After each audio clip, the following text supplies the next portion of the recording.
Do you want to know how you can get your lawn super thick and green with zero weeds? Well, stick with me in this video and I'll show you how.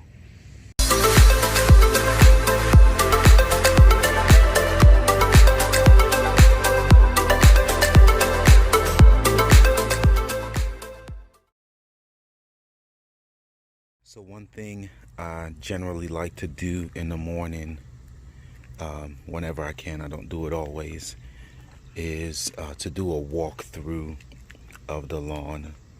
And the reason why I like to do it is what I'm specifically looking for are just signs of changes, just things going on, maybe weeds popping up.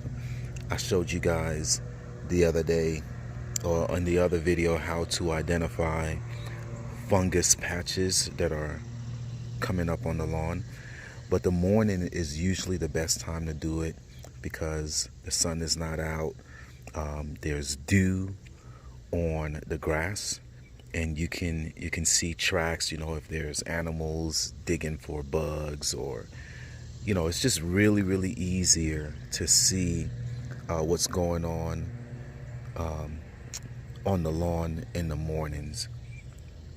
So as you can see here, I virtually have zero weeds. And sometimes people come by the lawn and they say, man, you have like zero weeds.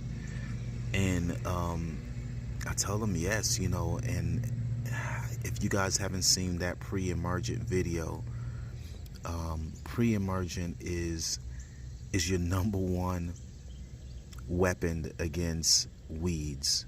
If you put down a good layer of pre-emergent at the right time, and whether it's in the fall leading into the winter, or if it's in the spring coming up to the summer, you will have zero weeds on your lawn. It's not impossible. It's not impossible. People ask me, how is it that you don't have any weeds, like zero? No. Obviously it's time for a cut here, but yeah, you can see there are zero weeds, absolutely none. And every once in a while I may find a little crack or crevice where maybe some pre-emergent didn't really get in. And you may see a weed pop up here and there, but for the most part, the lawn is just weed free. It's really weed free. So definitely want to encourage you to watch that pre-emergent video. I know we still got a couple months before we get into the fall, where we start applying pre-emergent for the fall. But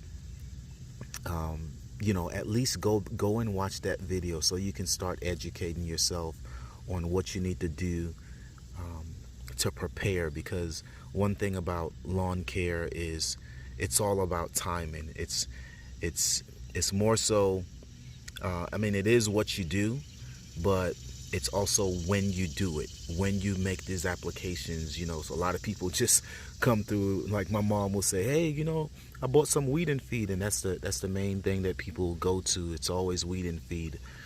And that's a blanket solution. You want to weed your lawn and feed it at different times. So definitely take a more strategic approach. Know what to apply and when to apply it, and you will definitely see the results from the lawn.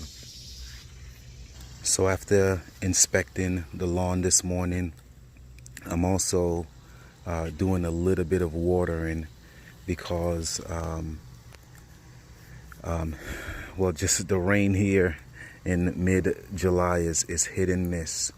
We've had a few days of expected thunderstorm, but honestly it's really just a hit and miss. Sometimes you get a heavy downpour, and sometimes, even though there's a 60% or 50% forecast, you're just not getting anything.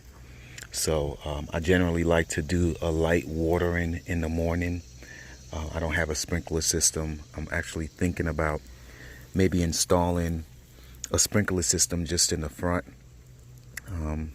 If you guys have ever done it yourself or have any ideas or tips, definitely let me know in the comment below.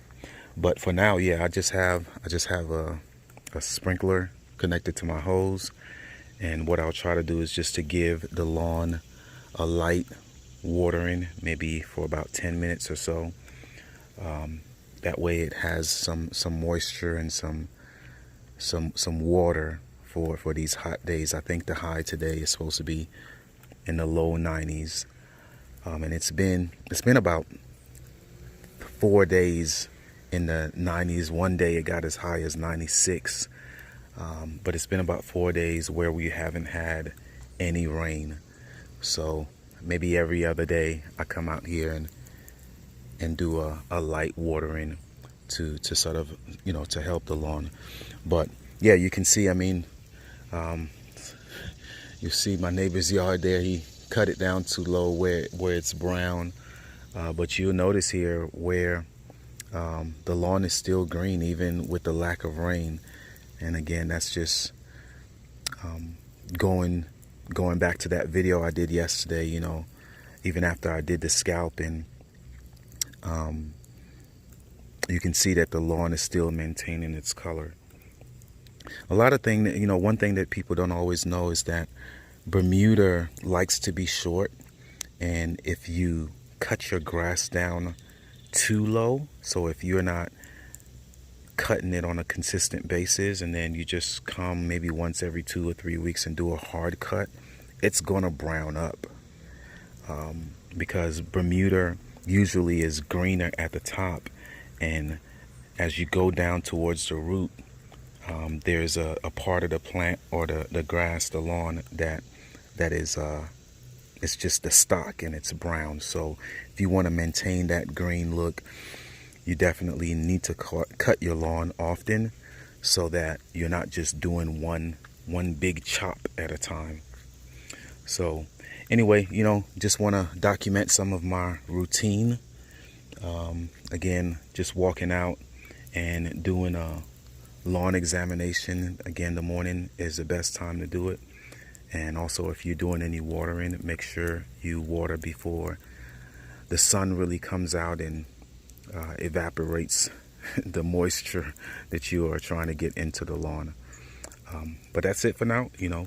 Thank you for watching, and I'll see you in the next video.